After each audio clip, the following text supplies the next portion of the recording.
যত খুশি তত খাও। বাজারে স্পেশাল মিষ্টি 1 নম্বর দোকান থেকে আনছি তোমার জন্য অর্ডার দিয়ে। খাও। তুমিও খাও। আরে আরে দুইটা কেন? তুমি নাও। তুমি পাস করছো, কষ্ট করে পড়ছো তুমি, তোমার বেশি করে খাওয়া লাগবে না? দাও। তোমারও খাওয়া দেখাও। তুমিও খাও। এই আর নোরা খাটা না। আর একটু খাইতে হইব। না শোনো শোনো শোনো শোনো, আমি এক কাজ করব, একটা রেখা দাও, তাহলে জন্য নিয়ে যাও। তোমার কি ধারণা আব্বা বসে রইছে? আব্বা আর আবুল্লাহ অলরেডি মনে করো যে গ্রামের সমস্ত বাড়িতে মিষ্টি বিলাইতেছে, আর বাড়িতে নিব না মনে করছো? তাই তোমারে যে আমি খালি পেটে পানি খেতে কইছিলাম, এটা কি মনে আছে না ভুলে গেছো? মাঝে মধ্যে ভুলে যাই, তুমি এখন স্মরণ করিয়ে দাও। এখন আর ভুলি না। তাই না? এখন চাকরি করো, চাকরি করে আমরা তোমার ঘরে তুলো। আমার পড়াশোনা করতে ভালো লাগে না, তোমারও দেখতে ভালো লাগে। কিন্তু রূপালী আমি তো চাকরি করব না। চাকরি করবো না কেন? বিষয়টা বুঝলাম না। বিষয়টা পরিষ্কার। অনেকের ধারণা থাকে যে ছেলে মেয়ে লেখাপড়া শেষ করে বড় কোনো চাকরি করবে, কিন্তু আমার চিন্তা ভাবনা অন্যরকম। আমি লেখাপড়া করেছি চাকরি করার জন্য না, জ্ঞান অর্জনের জন্য। আমি আমার বাবার জমিতে কৃষি কাজ করব।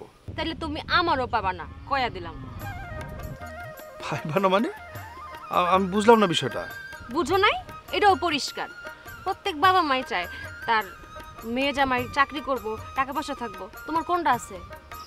দেখো, আমার চাকরি থাকতে না পারে, আমার বাবার জমি জমা আছে। আমি সেই সব জমিতে ফসল ফলাইয়া কৃষিকাজ করবো, তারপর টাকা উপার্জন করবো, তারপর তোমার ঘরে তুলি। কি ততদিন আমার জন্য অপেক্ষা করতে পারবা না? বাবারে বাবা, তোমার জন্য আমি সারা জীবন অপেক্ষা করতে পাগলি। এই নাও, এইটা তোমাকে বাড়িতে নিয়ে যাইবা। ধরো। তুমি কি পাগল হইছো? বাড়িতে যে গেলে আমি কি কমু? বাড়িতে যে গেলে কইবা তোমাকে জামাই দিছে। যা, ধরো, গাড়ি দুটো তোমার বাড়িতে বসাই দিই। তোমার মাথা একদম গেছে।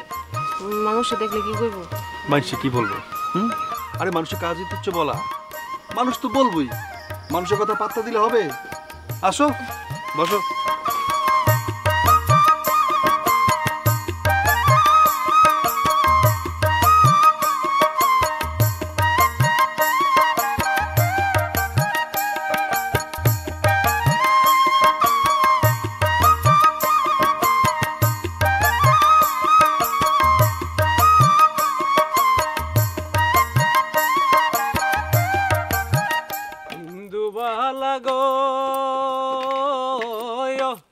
তুমি কোন আকাশে থাকো, জোৎস্না কারে মাখো, আর উঠোনে পর ঝরিয়া।